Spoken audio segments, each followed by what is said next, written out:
J'ai fait une analyse un peu comme tous les Burundais. Et j'ai remarqué que le Burundi se meurt dans l'ombre de la misère. Et il y a beaucoup de choses qui devraient être faites par nos dirigeants.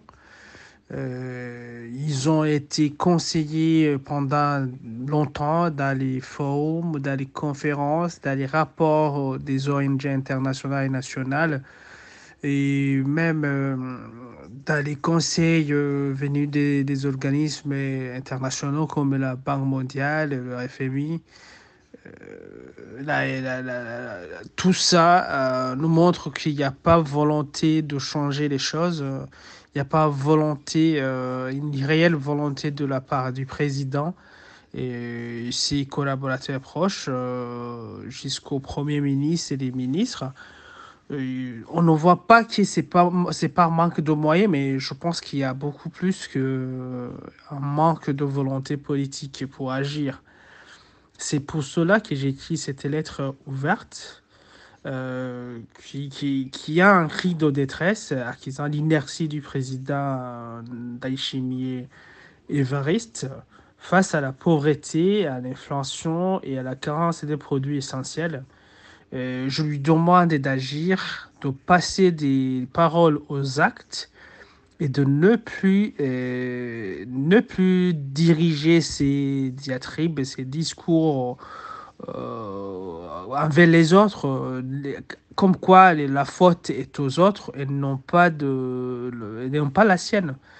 Pour le moment, moi, je dis dans ma lettre que je lui ai adressée, qui est ouverte, je lui explique qu'il est temps qu'il réagisse, que c'est à lui de prendre les rênes. C'est pas la première fois que je le dis.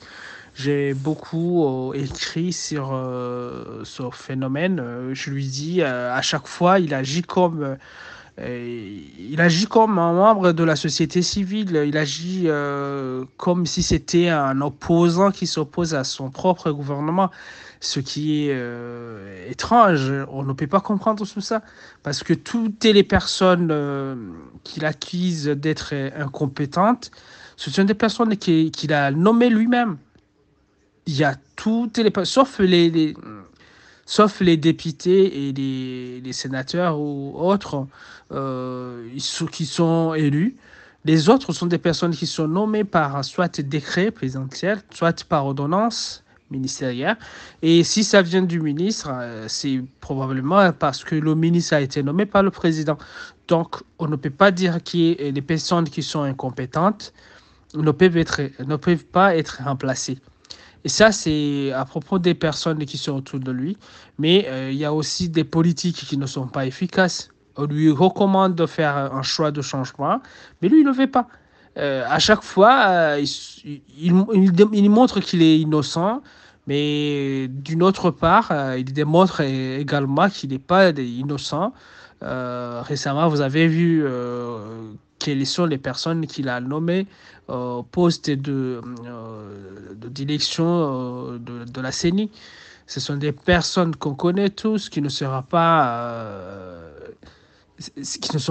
indépendantes. Et donc, ils seront toujours aux côtés du président et du parti au pouvoir. Hein. Donc, pour dire qu'il n'y aura pas des élections saines, indépendantes, comme on le voudrait.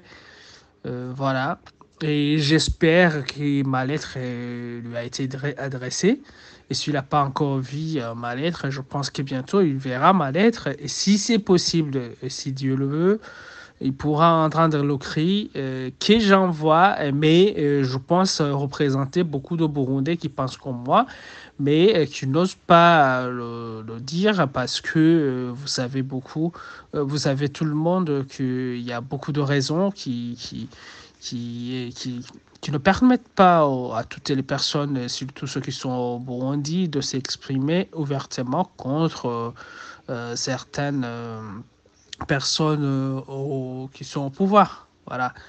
le choix de dénoncer, de critiquer, proposer des solutions en même temps dans une lettre, plutôt de ne pas le faire en même temps, donc qui est juste de dénoncer et non pas de proposer des solutions. C'était un choix délibéré, c'est pas quelque chose que je n'ai pas vu, je l'ai fait exprès parce que on a proposé beaucoup de choses et il n'y a plus besoin de proposer de quelque chose à faire.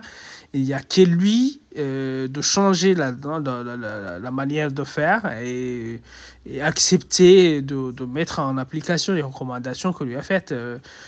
Beaucoup d'experts en économie, beaucoup d'experts en sécurité, des experts dans plusieurs d'autres domaines. Voilà. Merci beaucoup. Bonne soirée.